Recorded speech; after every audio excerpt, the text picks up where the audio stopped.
Hey, bonjour tout le monde, j'espère que ça va bien. Donc, je profitais de la belle journée aujourd'hui pour aller faire une petite course pendant que mes enfants sont à leur cours de karaté, donc joindre l'utile à l'agréable. Puis ça me fait penser qu'il y a beaucoup de mamans ces temps-ci qui me posent des questions parce que je suis certainement pas la seule qui veut profiter du beau temps puis retourner faire ses activités physiques. On veut pas nécessairement se nuire non plus, se blesser ou se causer des problèmes. Puis je sais ce qu'il y en est de ce côté-là parce que moi aussi, j'ai déjà fait l'erreur de retourner faire mes activités physiques trop rapidement. Donc, on m'a beaucoup posé la question dernièrement, comment est-ce que je devrais contracter mon plancher pelvien pendant que je fais de l'activité physique, pendant que je cours? Est-ce que je devrais toujours le contracter? Est-ce que de quelle façon on devrait travailler avec ça? Puis je me suis dit que j'allais profiter du moment pour pouvoir répondre à cette question-là. Mais juste avant, si vous l'avez pas encore fait, je vous invite à aimer la chaîne YouTube en cliquant, là, si vous êtes sur YouTube en ce moment, sur l'icône qui est juste ici sur le coin de l'écran.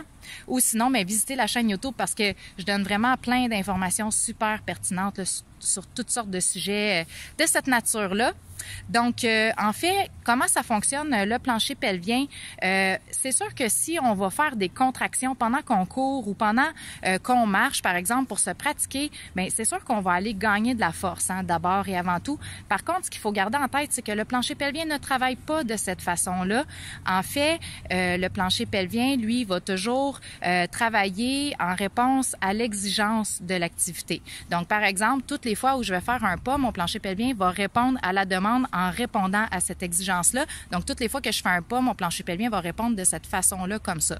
Donc, si j'essaie de le contracter en continu, ce qui va arriver, c'est que, en fait, oui, il va prendre de la force, mais en même temps, c'est pas de la manière qu'il est supposé travailler normalement. Puis, on risque de justement augmenter sa tension, de développer en fait des tensions et aussi de le fatiguer inutilement. Et donc, il sera pas capable de répondre à la demande quand ça va être le temps. Et c'est encore pire quand on court, parce que quand on marche, il doit toujours répondre à la demande comme ça, mais quand on court, c'est très, très rapide, les pas comme ça ici. Et ça, en fait, chez quelqu'un qui a en fait des muscles sains, ça se fait de façon automatique. Ce sont des automatismes intégrés dans le corps et malheureusement, avec les grossesses et les accouchements, ce sont souvent des automatismes qui sont perdus. C'est le cas notamment si vous avez des problèmes lombaires, si vous avez des pertes urinaires ou des descentes d'organes, vous avez l'impression qu'il y a quelque chose qui est plus comme avant au niveau de vos muscles. Probablement que vous avez perdu ces automatismes-là et que vous ne les avez pas récupérés naturellement après vos grossesses et vos accouchements, par exemple. Et en fait, ce qui arrive, c'est que si on fait du sport sans s'en rendre compte vraiment que notre plancher pelvien ne répond plus, à la longue, on va l'affaiblir et là, on va finir par développer des symptômes si on n'en a pas déjà. Et donc, comment est-ce qu'on fait pour pouvoir récupérer ces automatismes-là si on les a perdus? Eh bien, c'est exactement de cette façon-là que nous, on travaille en clinique. Donc, on doit récupérer d'abord et avant tout toutes les qualités musculaires, non seulement de notre plancher pelvien, mais de notre respiration et de nos abdominaux. Et si on est capable de le faire en prévention pendant la grossesse, c'est encore mieux parce que ça permet justement d'éviter de perdre ces automatismes-là et de les récupérer le plus rapidement possible. Une fois qu'on a récupéré cette base-là, en fait, au niveau de ces muscles-là, on va vouloir tranquillement réintégrer la coordination à travers différentes activités qui sont lentes et contrôlées. Par exemple, des activités de base comme des squats, des fentes, donc des choses qui vont être de plus en plus, qu'on va progresser en fait de façon de plus en plus rapide et qui vont être des préalables aussi à votre activité physique, comme par exemple la course à pied.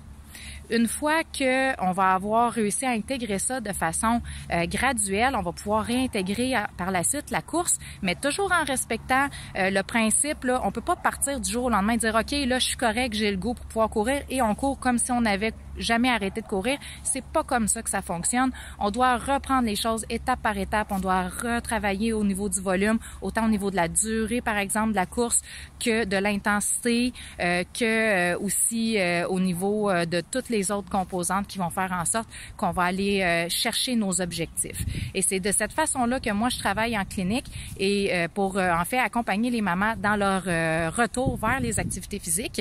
Et c'est exactement aussi de cette façon-là que que mon programme de réadaptation des abdominaux et du plancher pelvien pour toutes les mamans est bâti. Donc, que vous voulez retourner à la course à pied, que vous voulez retourner faire du crossfit sans vous nuire, du yoga, ou que vous voulez simplement jouer avec vos enfants, pouvoir aller sauter un petit peu sur la trampoline sans vous nuire, vraiment, on va aller travailler et toucher à toutes les préalables pour être en mesure de pouvoir aller faire ces activités-là par la suite. Donc, si vous voulez faire tout ça, régler vos problèmes et réintégrer les choses pour enfin pouvoir vivre votre vie de la bonne manière, de la manière qui vous ressemble, eh bien, je vous le dis, allez consulter un physiothérapeute, ou vous pouvez aussi vous abonner vous pouvez vous ajouter sur la liste d'attente du programme pour ma deuxième cohorte qui va être lancée à l'automne prochain. Il va y avoir encore une fois un webinaire gratuit qui va être offert aux mamans à ce moment-là. Et sinon, mais si vous êtes enceinte, ben profitez-en. C'est maintenant le meilleur moment pour la prévention et vous permettre de retourner à vos activités physiques de façon, de façon sécuritaire, plus rapidement et de la bonne manière. Donc, merci encore de faire partie de ma communauté, de me suivre. Donc, si vous voulez plus d'informations, physiopourmaman.com. Bye bye.